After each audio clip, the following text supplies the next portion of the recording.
현재 아시안컵으로 바쁜 캡틴 손흥민에게 토트넘의 속보가 들어온 상황입니다. 손흥민은 누구보다도 토트넘의 승리를 빌었고 한국까지 신경 써야 하는 복잡한 마음인데요. 또한 오늘 경기에서 토트넘은 맨유와 경기했고 이를 바라본 손흥민은 더욱 착잡했을 것입니다. 이번 시즌 토트넘은 맨유를 홈에서 상대했으며 당시 2대0으로 가볍게 맨유를 누른 바 있습니다. 따라서 반드시 이겨야 하는 상대였지만 손흥민의 부재로 토트넘은 무승부에 그치고 말았는데요. 히샬리송은 골을 넣고 자신의 인스타에 자신이 골을 넣었다며 자랑하고 자기애에 빠져있는 등 다들 자기의 책무를 다했다고 생각한 모양새인데 포스테코글루 감독의 표정은 유독 굳어 있었습니다. 이번 시즌 4위권으로 손색이 없는 토트넘은 맨유 정도는 승리해 줬어야 하는 것이 물론이거니와 이번 경기가 특히 중요했던 것은 손흥민은 부재했지만 판더벤이 복귀했으며 베르너도 합류했기 때문이죠. 여기에 토트넘에 막판 합류한 드라구신까지 테스트하며 토트넘에 새로운 바람을 불어넣었기 때문인데요. 거기에 더해 다이어까지 이제 미넨으로 떠나서 그야말로 토트넘 스쿼드가 완성되는 느낌이 있었습니다. 하지만 손흥민이 없다는 자체가 예상보다 엄청나게 큰 구멍이었다는 것을 곧 깨닫게 되었는데요. 영국의 가디언지는 이에 대해서 손흥민이 없었고 베르너가 들어간 토트넘은 형편없었다고 전했습니다. 가디언지는 축구 기사를 가끔씩 내고 있는데 이번에 기사를 특별히 낸 것은 손흥민의 아시안컵 부재 여부와 베르너가 이 공백을 채우는지에 대한 여부였습니다. 매체는 토트넘의 1월 성공 여부, 심지어 이번 시즌의 성패가 바로 이번 1월에 달려있으며 손흥민의 부재를 어떻게 넘기는 것이냐가 중요하다며 전문가를 활용해서 손흥민과 베르너의 플레이를 직접 비교 분석하는 글을 올렸는데요.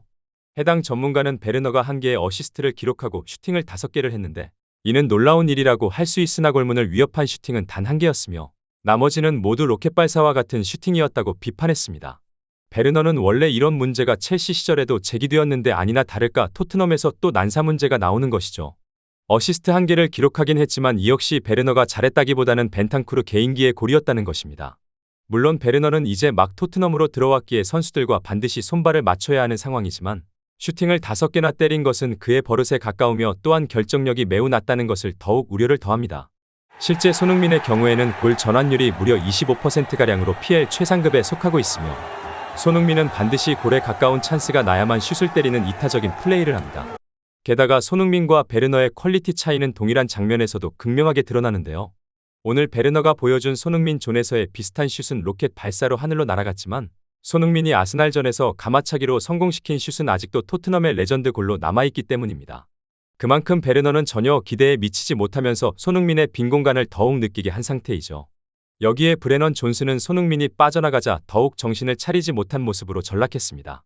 브레넌 존슨은 스피드가 빨라서 손흥민과 사이드를 휘저을 때 파워가 배가 되는 모습인데 손흥민이 챙겨주지 않으니 크로스도 더욱 없고 멘탈 문제가 생긴 듯 실수가 극도로 잦았습니다. 손흥민은 인터뷰에서 브레넌 존슨을 이례적으로 챙겨줄 정도로 그에 대해 애정을 표현하기도 했는데 냉정하기 그지없는 현지 팬들은 존슨에게 제발 좀 빨라 코트를 떠나라며 악플을 달고 있는 실정이죠. 그나마 중원에서 벤탄쿠르가 활약해서 이 정도였으며 아직 수비도 안정화가 확실히 덜 된 모습이었습니다. 우도기는 자책골을 넣을 뻔하며 골대에 맞췄고 판더벤도 쥐가 나는 등 적응이 덜 된 상황이었죠. 한 축구 전문가는 리더가 없는 그룹과 같이 토트넘은 산만했고 충분히 이길 수 있는 경기였지만 확실한 골 결정력과 짜임새가 없었다고 평가했습니다. 결국 손흥민의 부재는 토트넘에 있어 매우 큰 숙제로 더욱 남아있다는 뜻이 되었습니다. 이번 시즌 골도 거의 못 넣은 맨유의 래시포드까지 골을 넣게 한 쓸데없는 행동이 이어졌습니다. 따라서 어느 때보다 손흥민이 필요한 상태가 되자 포스테코글루 감독은 폭탄 발언을 하기에 이르렀는데요. 포스테코글루 감독은 경기 후 굳은 표정으로 나타나 당장 아시안컵 손흥민 경기를 보겠다고 했습니다. 오늘 토트넘의 플레이를 보고 있자니 당연히 감독 입장에서는 한숨이 나올 만한 상황이었던 것입니다. 주장 손흥민 역시 오늘 경기를 보고 걱정되었을 것이며 한숨 짓는 상황이 나왔음이 분명했죠. 따라서 이럴 때야말로 토트넘에서는 손흥민에 대한 신뢰와 안정감을 더해야 하는 상황인데요. 따라서 영국의 90mN에서는 손흥민의 재계약으로 손흥민을 레전드로 대우해야 한다고 했습니다. 매체는 손흥민의 재계약이 크리스마스 연말 즈음에 대형 재계약이 체결될 것으로 확신했으며 풋볼 런던에서는 토트넘이 손흥민을 잡기 위해서 초조하다며 그의 마지막을 잡으려 한다고 했습니다. 많은 축구 관계자들은 손흥민을 최고의 주급으로 4년 동안 재계약할 것으로 전망하기도 했습니다. 이는 당연한 흐름이기도 한데 현재 토트넘은 새로운 선수들이 많이 수급되는 상황이기도 합니다. 따라서 주급 체계를 재편해야 하는 상황이고 이에 손흥민은 최고 주급을 받아야 자연스럽습니다. 유니폼 판매는 물론이거니와 손흥민의 마케팅적 선수로서의 가치도 최상이기 때문입니다. 풋볼 인사이더는 이에 관해서 아직 손흥민의 재계약이 2년가량 남아있다고 하더라고요. 현재 상황에서는 무조건 토트넘은 재계약을 해야 하는 흐름이라고 진단하기도 했습니다. 그런데 역시나 토트넘 수뇌부의 결정은 더욱 현지 팬들을 화가 나게 한 모습인데요. 우선 영국 기브미 스포츠에 따르면 토트넘은 현재 손흥민 재계약을 전혀 서두르지 않고 있으며 심지어 손흥민의 재계약이 무기한 연기되었다면서 축구 팬들의 신경을 긁어놓고 있다는 것입니다. 하지만 여기서 토트넘 수뇌부가 생각지 못한 큰 실수를 저질러 곤란에 빠지게 되었다고 하는데요. 일단 매체는 토트넘에서 최근 사르 우도기가 재계약을 장기간 맺은 것을 보도하면서 그 다음 차례는 누가 보더라도 손흥민이며 손흥민의 마지막 장기 계약을 예상하고 있다고 했습니다. 특히 해리케인의 전례를 반복하고 싶지 않기에 더욱 토트넘은 손흥민을 재계약을 추진한다고 했습니다. 그런데 이 가운데 축구 이적 협상가 로마노 기자는 손흥민의 협상을 서두르지 않는 것 같다고 말하더니 급기야 토트넘 내부 소식통에 따르면 손흥민 계약은 다른 선수들 때문에 미뤄졌다고 폭탄 발언을 했습니다. 이미 우독이 사르 등 장기 계약을 한 데다가 이번 겨울 드라구신 베르너를 임대 영입하는 가운데 토트넘의 관련 재정을 상당히 지출해서 더 이상은 손흥민에게 재정을 쓸 수 없다는 취지로 들립니다. 게다가 영국의 이브닝 스탠다드에 따르면 토트넘은 미드필더 영입을 위해 마지막 열을 올리고 있습니다. 따라서 구단의 우선순위에서 결국 손흥민이 가장 뒤로 밀려나 있다는 상황이 전개되고 있는 겁니다. 레비 회장 입장에서는 굳이 손흥민의 계약이 연장 옵션까지 활용하면 2026년까지라 문제가 없으니 이 상황에 레전드로 대우하면서까지 손흥민에게 주급을 더 지급할 이유가 없다고 보는 것 같은데요. 하지만 이러한 소식은 한국은 물론 영국의 토트넘 팬들에게도 분노를 유발시킨 장면이 되었습니다. 팬들은 손흥민은 아시안컵에 가서도 토트넘 경기를 생방송으로 지켜봤다고 이야기하면서 손흥민과 같은 주장은 반드시 레전드로 팀에 남겨야 하는데 여유를 부리고 있다면서 이러다가 다른 팀에 빼앗기게 되면 케인보다 훨씬 더 큰 공백에 시달리게 될 것이라 경고합니다. 실제 손흥민은 30대 선수 중에 유일하게 압박과 공격을 가장 많이 하는 스프린터로 1위에 올라 있으며 여전히 골 전환율 X값은 여타 다른 공격수들과 다르게 매우 높은 수치를 보유하고 있습니다.